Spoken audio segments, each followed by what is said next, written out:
El relato histórico que acaba de hacer el miembro informante del Frente para la Victoria es un relato que creo que está bien.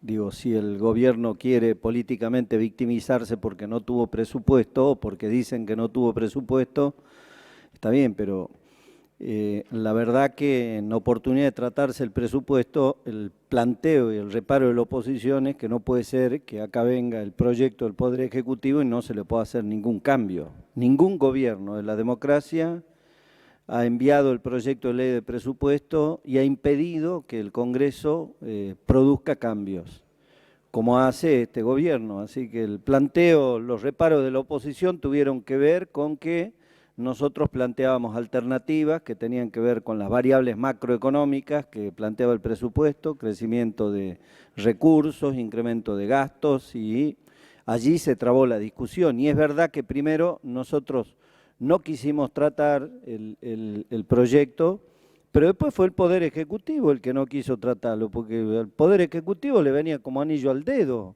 no tener una ley de presupuesto, porque justamente era el mejor escenario, papita para el loro, para el Poder Ejecutivo fue.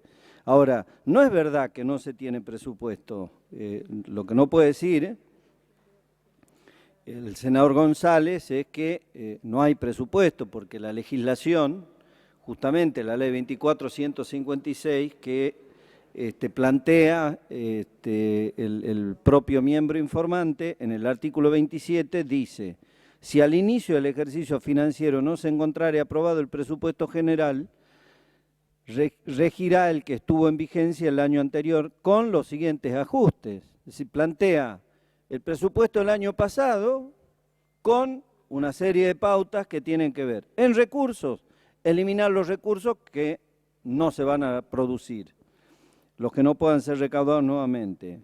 B, suprimir los ingresos provenientes de operaciones de créditos públicos autorizadas en la cuantía en que fueron utilizadas. C, excluirá los excedentes de ejercicios anteriores correspondientes al ejercicio financiero anterior.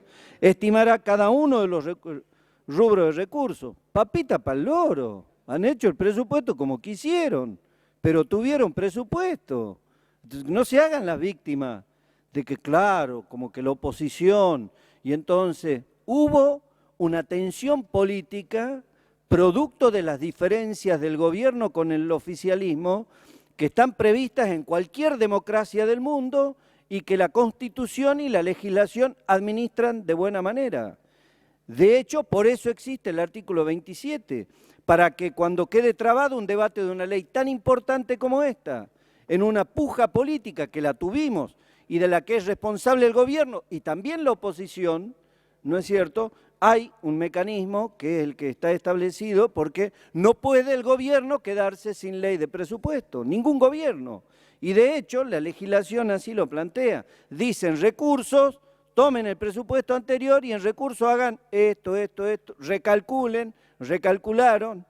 Con el tema de gastos dice, eliminar los créditos presupuestarios que no deban repetirse, en recursos, incluirá los recursos provenientes de operaciones de crédito, es decir, ellos mismos, cuando luego nosotros pedimos la aprobación del presupuesto, el gobierno dijo, no, quémese, ya no quisieron tratarlo, entonces nos quedamos sin presupuesto. Hicieron campaña victimizándose con algo que en verdad les vino como anillo al dedo, porque esto es lo que quieren.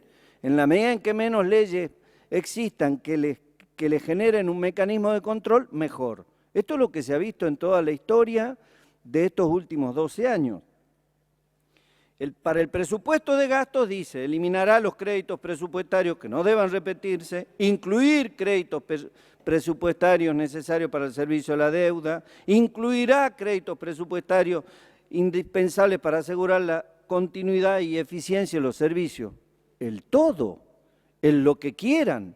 Acá dice, hagan lo que quieran, digamos, a partir de una base que era el presupuesto 2010. Así que, no al lugar, refutamos el argumento de victimización. Lo que nosotros estamos haciendo, en este caso, es controlar la rendición de cuentas, que es la cuenta de inversiones, como en la fase del control porque cuando se trata el presupuesto hay un control preventivo del que participa la oposición. No se pudo porque no nos lo permitieron y porque hubo una firme posición de la oposición. Podrá haber sido irracional la actitud del gobierno y de la oposición, lo cierto es que activó este mecanismo.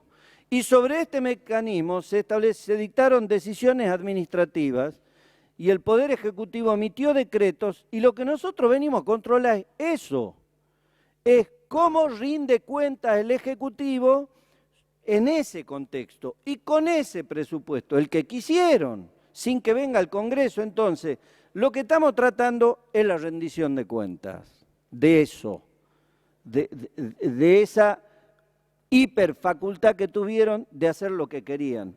Y ahí en ese punto es que tenemos, ¿no es cierto?, observaciones. Si pasó, alguien que pase por la calle y que lo escuche distraído acá al senador González va a decir, oh, ¿cómo? Como no se aprobó el presupuesto, entonces, ¿cómo la oposición va a rechazar la cuenta de inversión? El hecho de que haya ocurrido en lo político lo que ocurrió, reitero, no quiere decir que no hubo presupuesto y es nuestra obligación ahora decir si estamos de acuerdo o no con la rendición de cuentas. Entonces, acá el bloque de la Unión Cívica Radical lo que plantea en esta instancia es que no estamos de acuerdo en algunos rubros que tienen que ver con la rendición de cuentas. Después todo lo otro es llanto, victimización, teatro al costado. Estamos entonces puntualmente sobre algunos de los rubros que tienen que ver, que nosotros no estamos de acuerdo en la cuenta de inversión, más allá de que, como acaba de decir el senador, la aprobación por parte de este Senado y el dictamen de la mayoría, el Frente para la Victoria, ¿no es cierto?, no obstaculiza el funcionamiento de la justicia o de los procedimientos administrativos eventuales puntuales. Estamos hablando de la rendición de cuentas y esto es lo que nosotros estamos objetando, si se puede, porque parece que no se puede, entonces si se puede. Entonces nosotros tenemos un par de observaciones, más que un par de observaciones. Primero, con relación al tema del devengamiento de gastos, nosotros decimos que de ese presupuesto que hicieron como quisieron, cuando vienen a rendir cuentas, ¿no es cierto?, hay un 23.31% superiores a los presupuestarios. Ni siquiera tuvieron la libertad que quisieron, entonces nosotros le hacemos esa objeción, le decimos, che, ustedes hicieron DNU, primero hicieron el presupuesto como quisieron, luego dictan DNU. Aún así, no es cierto, se exceden en un 23.31% respecto de las ampliaciones que ustedes mismos han generado por este mecanismo en virtud de ese problema político de ese año. Hasta el 2010 las subestimaciones de gastos acumulaban 150.000 millones, casi el 40% del presupuesto de ese año enviado por el Ejecutivo. Es decir, que el presupuesto, hacemos referencia a esto porque es el presupuesto que se tomó como base. En 2011 se amplió el gasto a 88.575 millones, es decir, un 57.1% fue por decreto de necesidad y urgencia y el resto por decisiones administrativas de jefatura y gabinete. Ni siquiera DNU. El resto del 100% de las ampliaciones fueron por decisiones administrativas de jefatura y gabinete. No han venido acá al Congreso decreto de necesidad y urgencia para que el Congreso, en el mecanismo que tiene los decretos de necesidad y urgencia, apruebe o rechace. Hay, como se ha dicho, un dictamen de minoría en la AGN respecto del ANSES, que acá se ha mencionado, pero hay una abstención de opinión, porque esto nosotros ya lo habíamos planteado con el ANSES. En otra oportunidad, cuando el senador González no era miembro de la mixta revisora de cuentas, sobre los procedimientos de información del ANSES, no ha habido una imputación concreta sin perjuicio de que la haya. Pero decimos, del sistema de... Esto es lo que dice la auditoría y que una vez citamos al ANSES para que corrijan los procedimientos de información, de generación, de registro y de generación de información. Nosotros no estábamos haciendo una imputación, y además la auditoría para actuar como corrector, porque si no actuamos controlando al final la cuenta para decir, bueno, te aplico tal sanción o tal multa, no. el funcionamiento, la nueva lógica de los órganos de control en el mundo es ir corrigiendo, decir, che, mejoren esto, mejoren el sistema de información, y esto es lo que se ha planteado.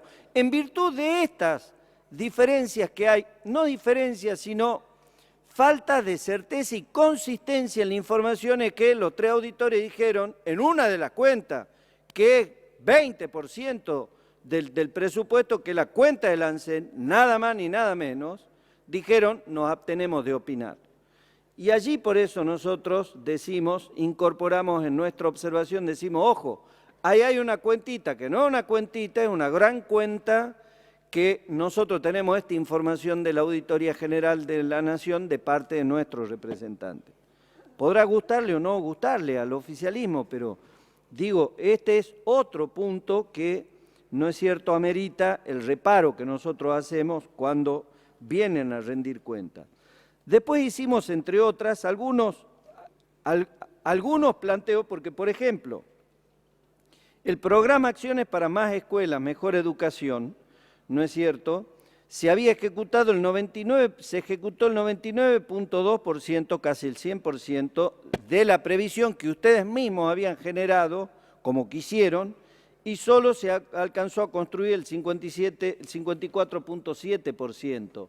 Es decir, el presupuesto era para 254 escuelas y han construido 139 escuelas. En un año, en el año, calcularon al principio 254 escuelas, este es el monto, y terminan construyendo 139 escuelas. Entonces nosotros lo que decimos, che, ojo, mira, en esta cuenta nos vienen a rendir cuentas, no han construido 254, han construido 139. Esta es una objeción puntual que hacemos. Como digo, si podemos hacerla, el programa Techo Digno, se devengó la totalidad del presupuesto, 2.225 millones. Sin embargo, las viviendas terminadas al finalizar eran un 20% menos de las previstas. De 29.971 viviendas se terminaron 24.000 en el mismo año. En el mismo año calcularon para construir 29.000 viviendas y construyen 24.000. Entonces nosotros decimos, ejecutan el 100% y vemos las unidades físicas de lo que han gastado con las previsiones inflacionarias de ese año. En ese año no estamos hablando en 2, en 3 o en 4 años, porque uno podría decir, por la inflación de 29.000 pasamos a construir 24.000. Entonces, cuando nosotros vemos 5.000 viviendas menos construidas cuando tenían la plata para hacerlo, levantamos la alerta y en esa rendición de cuentas decimos, en este punto no estamos de acuerdo. Entonces decimos, revisen, porque justamente la objeción es para que se revise qué es lo que pasó. Y haya, en el descargo que hemos visto en la auditoría, no aparece ninguna justificación sobre este tema. En el programa Urbanización de Villas y Asentamientos Precarios para el ejercicio se presupuestaron 703 millones, de los cuales se devengaron casi todos, 699 millones, es decir, el 99.5%. Con ese proyecto se preveía construir 1.250 viviendas y 540 soluciones habitacionales, pero solo se construyeron 556 viviendas y ninguna solución habitacional.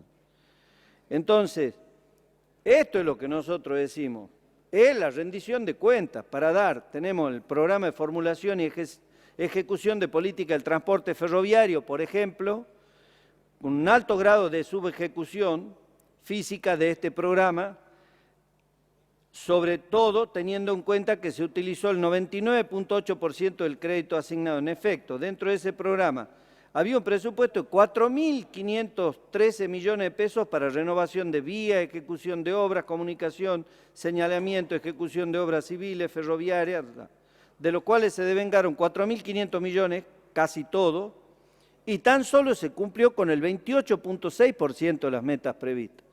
Es decir, prevén 4.500 millones de pesos para construir vías, gastan los 4.500 millones y han construido las vías por el 26% de las vías que habían dicho que iban a construir. Esto es lo que decimos. Luego se da el accidente de Once, obviamente, la conclusión de un problema de mala gestión.